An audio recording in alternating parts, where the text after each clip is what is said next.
शाम तक अभी जब सोने जाएं बिस्तर पर तो सोचिएगा कितनी गालियां दी हैं और कितना आपकी ज़बान से सुभान अल्लाह और अल्हम्दुलिल्लाह निकला है, उसका हिसाब लीजिएगा। आप अभी तक अपनी पूरी ज़िंदगी का नहीं ले पाएंगे, लेकिन आज का हिसाब लीजिएगा। आज सुबह से शाम तक कितनी गालियां दी हैं, कितनों को धोखा दिया है, कितनों को नाजायज सताया है, कितनों पर जुल्म किया है और कितनों के साथ अच्छा सलूक किया है। आपने जो कुछ भी किया है वो इस हवा में घूम नहीं रहा है, बल्कि उसको फरिश्ते रिकॉर्ड किए हुए हैं। अच्छा क्या तो दाएं हाथ के फरिश्तों ने रिकॉर्ड कर रखा है, बुरा आपकी जबान से निकला तो उसको बाएं हाथ के फरिश्तों ने रिकॉर्ड कर लिया है। वो इस हवा में है नहीं। ये मत सोचिएगा कि उस हवा में घुल गया और मिल गया और चला गया, नहीं, वो रिकॉर्ड है, वो रिकॉर्ड है। और कयामत के दिन अल्लाह उस रिकॉर्ड को हमारे सामने पेश कर देगा। फमन यअमल मिस्काल ज़र्रतिन खैरन यरा वमन यअमल मिस्काल ज़र्रतिन शर्रन यरा। जर्रा बराबर नेकी की होगी तो उसको भी तुम अपने नामे-ए-आमाल में देख लोगे, जर्रा बराबर बुराई की होगी तो उसको भी तुम अपने नामे-ए-आमाल में देख लोगे। इस चीज का एहसास हमारे और आपके अंदर आना चाहिए। जहन्नम का सबसे हल्का अजाब उस आदमी को दिया जाएगा जिसके पैरों के तलवे के नीचे आग की 2 चिंगारियां होंगी। इन्ना अहवना अहलिन नारी अज़ाबन यौमल क़ियामती लरजुलुन युज़अु फी अख़मसी क़दमैहि जमरतान। नोट करिए, इन्ना अहवना अहलिन नार, सबसे हल्का अजाब उस आदमी को होगा, यानी दुनिया में जिसने सबसे कम गुनाह किए होंगे, और उसको जहन्नम में सबसे हल्का अजाब दिया जाएगा। भैया स्टेज पर चलना बंद कर दीजिए आप लोग, ये हिल रहा है, मुझे लग रहा है कि गिर जाएगा। बंद करिए आप और उसूल बदलिए। जिसको चाहे स्टेज पे बिठा दिया, पैंट शर्ट आई टाई और खैनी वाले सब स्टेज पे बैठे हुए हैं, बन गए सब मोदी के बाप, स्टेज पे बैठ गए, बहुत इज्जत हो गई। और यहां बैठ के धम धम धम धम धम धम और कर रहे हैं।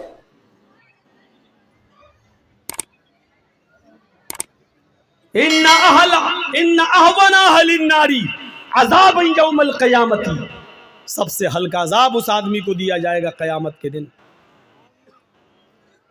लरजुलुन युज़अु फी अख़मसी क़दमैहि जमरतान, जिसके पैरों के तलवों के नीचे आग की 2 चिंगारियां रख दी जाएंगी। चिंगारी, कभी बीड़ी पिए हो? हाँ, वो तो बहुत लोग होंगे ऐसे। मौलाना साहब किसी को खड़ा करके पूछो, कहेगा हाँ हाँ हाँ मौलाना साहब गलती हो गई, आइंदा नहीं पिएंगे, लेकिन अभी तो कहेगा हाँ पीते हैं। चिंगारी देखी आपने? एक आध चिंगारी उठती है। अंगारे की बात नहीं कर रहा हूं मैं, अंगारा तो इतना बड़ा होता है, कोयला आपने जलाया वो अंगारा है, वो तो बहुत बड़ा हो गया। आग की 2 चिंगारी 2 पैरों के नीचे, इन तलवों के नीचे रख दी जाएगी। ये कौन आदमी होगा मालूम है? जिसने सबसे कम गुनाह किए होंगे और दुनिया जहन्नम में जिसको सबसे हल्का अजाब हो रहा होगा। हम लोगों ने सबसे कम गुनाह किए हैं, ये तो बाद ही में पता चलेगा कम किए कि ज्यादा किए। 2 चिंगारियां रखी जाएंगी और इन दोनों चिंगारियों का हाल क्या होगा? यग़ली मिनहुमा दिमागुहु, इन दोनों चिंगारियों से उसका दिमाग खौल रहा होगा हांडी की तरह। जैसे गोश्त उबलता है ना, हांडी में आप गोश्त रख दीजिए और थोड़ी देर के लिए आग पर रख दीजिए, उसके बाद देखिए हो आवाज आती है ना, चूल्हे पर आवाज। यग़ली मिनहुमा दिमागुहु, इन दोनों चिंगारियों से उसका दिमाग खौल रहा होगा। यारा अन्नहु अशद्दु अज़ाबन, वो समझ रहा होगा पूरी जहन्नम में सबसे ज्यादा सख्त अजाब मुझी को दिया जा रहा है। 2 चिंगारियों की वजह से वो क्या समझेगा कि मुझे सबसे ज्यादा सख्त अजाब दिया जा रहा, हालांकि उसको सबसे हल्का अजाब हो रहा होगा, लेकिन वो ये समझेगा कि पूरी जहन्नम में सबसे ज्यादा सख्त अजाब मुझे दिया जा रहा है, सबसे ज्यादा सख्त अजाब। ये तो सबसे हल्का अजाब हो गया। अब अल्लाह जाने सबसे हल्का अजाब किसको मिले, कौन हो जिसने सबसे कम गुनाह किए। ये तो सबसे हल्का अजाब हो गया, लेकिन सबसे ज्यादा सख्त अजाब किसको दिया जाएगा? वहां नाम आए हैं। सबसे ज्यादा सख्त अजाब किसको दिया जाएगा? वहां अल्लाह के नबी ने नाम लिए हैं। इन्ना अशद्द अज़ाबन यौमल क़यामती अल मुसव्विरून, आखिरत के अंदर सबसे ज्यादा सख्त अजाब, सबसे ज्यादा हार्ड अजाब उसको दिया जाएगा जो दुनिया में तस्वीरें बनाया करता है, जो दुनिया में तस्वीरें लिया करता है। खुलकर क्यों ना कह दूं, जो अपने मोबाइलों में सेल्फी लेता है, फोटो खींचता है, किसी मौलवी के साथ वो सेल्फी लेकर फख्र करता है, अपनी दुकान में मौलाना को बिठा के सेल्फी लेकर उसके प्रचार करता है। इन्ना अशद्द अज़ाबन यौमल क़यामती, इन्ना अशद्द अन्नास, सख्त अज़ाब लोगों में सबसे ज्यादा कयामत के दिन उसको दिया जाएगा अल मुसव्विरून, जो दुनिया में तस्वीरें बनाया करते हैं, जो दुनिया में तस्वीरें लेते हैं। लो लो बेटा लो, खींचो। क्या हो गया? वीडियो कर रहे हो? ये नहीं बन रही वीडियो। आइए अभी जर्जी साहब तक खत्म करेंगे। मौलाना साहब हो गए जन्नतुल फिरदौस के मालिक, बहुत अच्छा, अपने दोस्तों में शेयर करेंगे। देखिए जर्जी साहब से मुलाकात करके आए हैं, मिल के आए हैं। ये छोड़िए, अपनी आखिरत को बर्बाद मत कीजिए। जलसे क्यों करवाते हो? अगर ये सख्त बात सुनने के हक में नहीं सुनने की ताकत नहीं है तो जलसे कराना छोड़ दो, छोड़ दो। 4.5 लाख मदरसे पूरे हिंदुस्तान के अंदर, 4.5 लाख मदरसे, 50 लाख से ज्यादा उलमा, 20 करोड़ से ज्यादा मुसलमान। कभी मुहासिबा किया है? कभी हिसाब लिया है? 4 लाख से ज्यादा मदरसे, 50 लाख से ज्यादा मौलाना, और नमाजियों का परसेंटेज सिर्फ 2%। इन 20 करोड़ मुसलमानों में मस्जिदों में नमाज का परसेंट अगर जोड़ो तो सिर्फ 2%। जुमे में 5% हो जाता है, रमजान में थोड़ा सा और बढ़ जाता है, क्योंकि मौसम आता है। मौसम है ना, आम का मौसम आया तो आम, मौसम गया तो आम, पता नहीं चलता है। ऐसे ही मौसमी मुसलमानों को आप जानते हो कौन है? जो रमजान के मौसम में नमाज पढ़ते हैं। मौसम गया तो आम और फ्रूट की तरह ये भी बेचारे मस्जिदों से गायब हो जाते हैं। कभी मुहासिबा करा? गुस्सा आ रहा ना, आना चाहिए। गुस्सा जिंदों को आता है, मुर्दों को नहीं आता। आना चाहिए। इस बात पर नहीं आना चाहिए कि एनआरसी लागू होगी, क्या होगा। इस बात पर गुस्सा नहीं आना चाहिए कि एक आदमी इस्लाम छोड़कर दूसरे मजहब में चला गया, नहीं आना चाहिए। उस पर तो अल्लाह का शुक्र अदा करना चाहिए कि बारे इलाह तूने इस्लाम को ऐसे गंदे लोगों से महफूज कर लिया है। उस पर गुस्सा आने की जरूरत नहीं। कुरान से 26 आयतें बदलने चला था, अल्लाह ने दिखा दिया जो कुरान को बदलने की कोशिश करेगा अल्लाह उसको इसी तरीके से बदलेगा। दुनिया में इससे बड़ा मौजिज़ा और क्या हो सकता है? हिंदुस्तान में जो हुआ है, चला था कुरान बदलने, अल्लाह ने उसी को बदल दिया। ले, यह है तेरा अंजाम। तो इस पर गुस्सा नहीं आना चाहिए। मैं तो उस अल्लाह का शुक्र अदा करता हूं कि बारे इलाह बहुत अच्छा हुआ है, बहुत अच्छा हुआ है। पहले मुस्लिम बनकर जब इस्लाम के खिलाफ बोलता था तो तकलीफ होती थी, अब गैर मुस्लिम बनकर बोलेगा तो कोई तकलीफ नहीं होगी। इसलिए कि इस्लाम को तो 1400 साल से बराबर दुश्मन गैरों ने नुकसान पहुंचाने की कोशिश की, लेकिन नहीं पहुंचा पाए। तो अब ये क्या कर लेगा? न 3 में न 13 में क्या कर लेगा?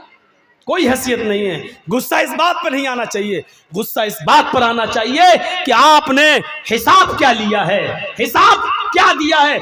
हिसाब जिंदों से लिया जाता है, मुर्दों से नहीं। आप मदरसे का कमेटी है, हिसाब लीजिए। हम जो चंदा देते हैं बताइए कहाँ खर्च करते हो, कहाँ लगाते हो, बच्चों पर कितना खर्च होता है।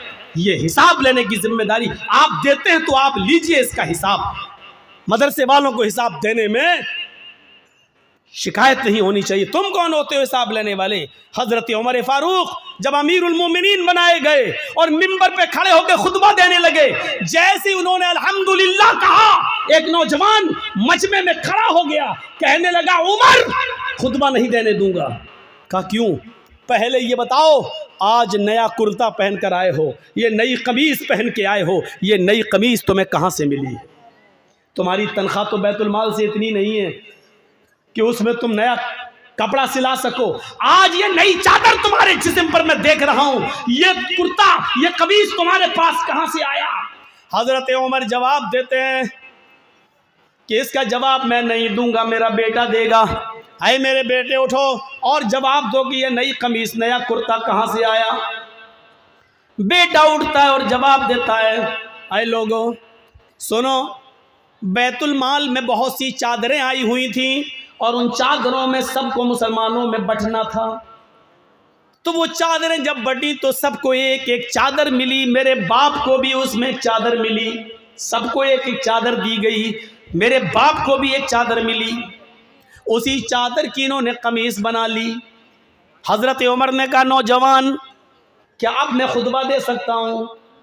तुमने मेरी सफाई मेरे बेटे की तरफ से सुन ली, अब जवाब दे, अब मैं खुतबा शुरू करूं? कहा नहीं। कहा क्यों? कहा अब तो मैं और उलझ गया हूं। कहा एक एक चादर सबको मिली, मुझे भी तो मिली थी। मैं दर्जी के पास गया, उस एक चादर में मेरी कमीज नहीं बनी। तुम तो हमसे डबल हो, तुम तो मोटे ताजे हो, तंदुरुस्त हो, हट्टे खट्टे हो। हम तो 5 फीट के हैं, तुम 6 फीट से भी ऊंचे हो, फिर तुम्हारी कमीज कैसे बन गई? हजरत उमर ने कहा, बेटे इसका भी जवाब दो। हजरत उमर का बेटा कहता है, लोगो और आए हिसाब लेने वाले तू भी सुन, मेरे बाप को एक चादर मिली थी, मुझे भी तो एक चादर मिली थी, सबको एक एक चादर दी गई, उसमें मेरा भी हक था, मुझे भी एक चादर दी गई। मैंने अपने बाप की कमीज में कई जोड़ लगे हुए देखे, पैबंद लगे हुए देखे, तो मुझे अपने बाप की कमीज पर बड़ा अफसोस होता था कि मेरे बाप के पास कोई कपड़ा नहीं है। तो मैंने अपने बाप को अपनी भी चादर दे दी, अपनी चादर और मेरी चादर दोनों चादरें मिलाकर मेरे बाप ने कमीज बना ली। हजरत उमर ने कहा, नौजवान अब क्या कहते हो, अब मैं खुतबा दूं? वो नौजवान बैठ गया, अमीरुल मोमिनीन अब आप खुतबा दीजिए। अल्लाह की कसम मुझे फ़ख्र है कि मेरा अमीर ऐसा है कि जिसने अमानत में ख़यानत नहीं की है, जिसने एक पैसे की भी अमानत में ख़यानत नहीं की है, कपड़े के एक तार की भी अमानत में ख़यानत नहीं की है। अब आप खुतबा दीजिए। मैंने ये सबके सामने इसलिए पूछा ताकि आपकी सफाई सबके सामने आ जाए। मेरे भाइयों, सबके सामने उस आदमी ने पूछा, हिसाब लिया और उमर फारूक ने सबके सामने हिसाब दिया। हिसाब जिंदों से लिया जाता है, मुर्दों से नहीं। मुर्दे तो मर गए, वो अपने कर्म जो किया है उसके हक वो भुगते, अच्छा किया तो अच्छा, बुरा किया तो बुरा, लेकिन जिंदों से हिसाब लिया जाता है। आप जिंदा कौम है, मुहासिबा करिए, मुहासिबा। 20 करोड़ मैंने कम बताए, इस भारत में मुसलमान है 30 करोड़ से ज्यादा, मदरसे हैं 4 लाख से ज्यादा, उलमा है 50 लाख से ज्यादा, लेकिन इतने मदरसे होने के बाद, इतने आलिम होने के बाद, इतने मुसलमान होने के बाद, मस्जिदों में इन मुसलमानों की नमाज पढ़ने का परसेंट है सिर्फ 2%। मेरे भाइयों, ये 98% मुसलमान क्या कर रहा है, या 98% मुसलमान क्या कर रहा है? कभी आपने मुहासिबा किया? कभी आप जो समाज और सोसाइटी के अंदर पंचायतें बिठा लेते हो, जो जुल्म करते हो, भरे मजमे में कहता हूं, अगर मेरी बात गलत हो तो बताओ, आज ऐसा होता है कि नहीं होता है कि एक लड़की बाकायदा पंचायत में कहती है कि इस लड़के के साथ मैं 1 साल से रह रही हूं, 2 साल से मेरा इसके साथ ताल्लुक है, अब ये शादी नहीं कर रहा है मेरे साथ, लिहाजा शादी करवाइए। और वो लड़का शादी से जब मना करता है तो पंच लोग बैठकर फैसला करते हैं कि तुम रहते थे कि हाँ ये भी राजी थी, मैंने ऐसा किया, तो क्या हुआ? अब पंचायत फैसला क्या करती है? 5 लाख रुपया तुम दो, या तो शादी करो, और शादी नहीं कर रहे हो तो लड़के से 5 लाख, 2 लाख, 1 लाख रुपया लेकर लड़की को दिया जाता है कि जाओ तुम अपना घर बसा लो। बताओ ऐसा होता है कि नहीं होता है? और ये पंचायत में ये फैसले किए जाते हैं कि नहीं किए जाते हैं? ऐसा भी होता है लड़का किसी लड़की को लेके भाग गया, समाज सोसाइटी में बुराई हुई, बुलाया गया, लड़का लड़की को लेके आ गया, पंचायत बैठती है और पंचायत में ये लड़की का बाप रोता है, अब मेरी लड़की कहीं मुंह दिखाने के लायक नहीं रही। पंचायत बैठती है और पंच फैसला करते हैं कि तुम इस लड़की से शादी करोगे। साहब शादी नहीं करेंगे, मेरे घर वाले तैयार नहीं, लाइए 2 लाख रुपए दो, और लड़की को दे दिया जाता है। मैं पूछना चाहता हूं कि लड़की अपनी मर्जी से जब भागी है, लड़का भी अपनी मर्जी से भागा है, पंचायत बैठी है, सजा लड़के को ही क्यों मिल रही है? उससे 2 लाख रुपया लेकर फिर उसी लड़की को क्यों दिया जा रहा है? जब गलती दोनों की थी तो सजा दोनों को क्यों नहीं मिल रही है? एक तरफा सजा का क्या तमाशा है? ये मुझे बताइए, ये आपकी सजा क्या शरई सजा है? क्या कुरान हदीस के मुताबिक सजा है? जबकि कुरान ये कहता है कि जिना के मामले में लड़की ज्यादा गलत होती है, लड़का कम।